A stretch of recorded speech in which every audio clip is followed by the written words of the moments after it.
Monthly outdate procedures are when we pull expiring medications and equipment off of our rigs and equipment. This is done on the first day of each month. Whatever crews are on the first day of the month are responsible for this. Pull and replace meds and equipment that expire the month you're in. So for example, someone doing July's outdates on the 1st would take everything with a July expiration date. As you're doing this, fill out the monthly outdates log. Starting at the top of the form, you'll put the month, year, the date that you are completing these outdates, you and your partner's initials, and both the call sign and truck number of the truck you're doing. The bottom box is to be filled out when the outdates have actually been restocked. You'll put the date that they're restocked, the initials of the crew that did this, and signature.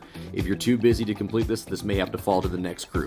The front page of the log is for outdating all of our medications, both controls and non-controls. The back page is for equipment, cardiac monitor, and the cardiac monitor shelf, and for checking the glucometer.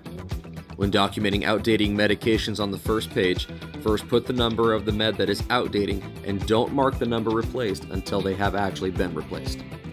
For all other equipment, just put a check mark to indicate if the equipment is current. Replace it if it needs to be replaced. For performing the glucometer checks, this is a little more intensive. You'll need to first check and make sure that the glucometer battery is functioning, and then you'll need a couple strips to use to test the high and low settings, which can be done by the test solution that also needs to be checked for its expiration date. You'll put a strip in the machine, put a drop of the test solution that you're doing on the strip, and wait for the number to register.